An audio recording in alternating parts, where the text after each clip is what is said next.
Robert Redford and Barbra Streisand. You won't believe the story I'm about to tell you. Imagine watching a love story so powerful on screen that people swore it had to be real. That's what happened in 1973 when The Way We Were hit theaters. It wasn't just a movie, it was a cultural earthquake. The romance between Robert Redford and Barbra Streisand burned so brightly it blurred the line between acting and real life. Fans, critics, even Hollywood insiders whispered the same thing. This wasn't just a script. Something deeper was going on.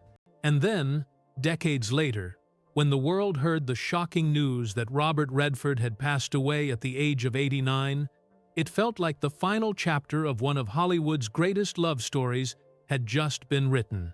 For days, everyone waited for one thing: Barbra Streisand's response.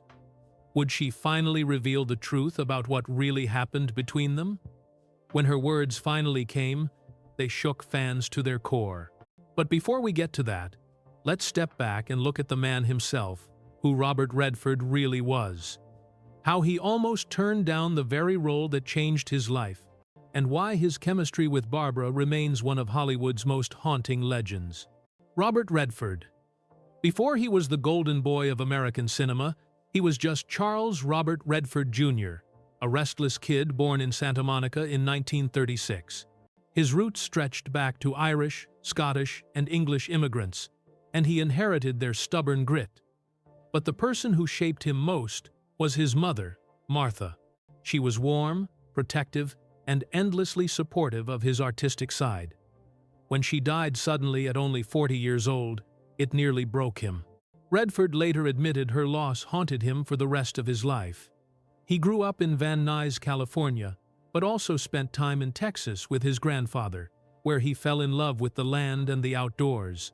He was no star student. In fact, he was the bad kid, skipping out on academics to focus on art and tennis. After high school, he went to the University of Colorado, but lost his scholarship due to drinking and reckless behavior. But here's the twist.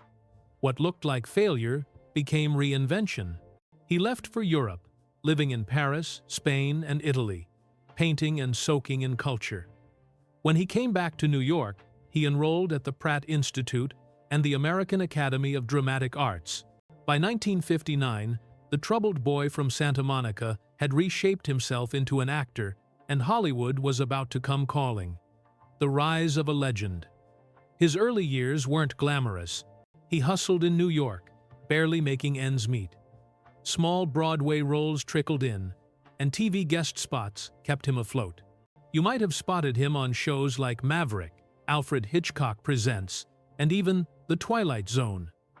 Then came his big Broadway break, Barefoot in the Park in 1963. Suddenly, he wasn't just another actor, he was a star in the making.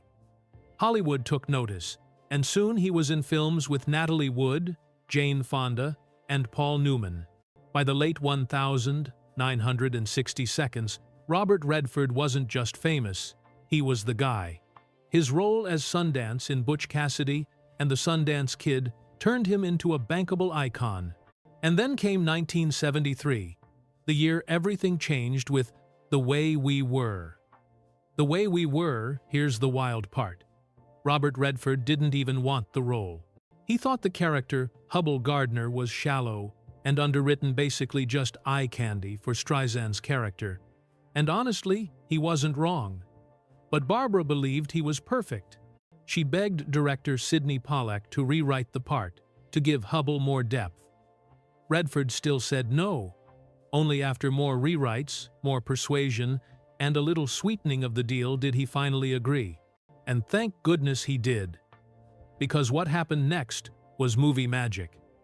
Their chemistry was so electric that audiences were convinced they weren't acting. People swore their romance had spilled off screen.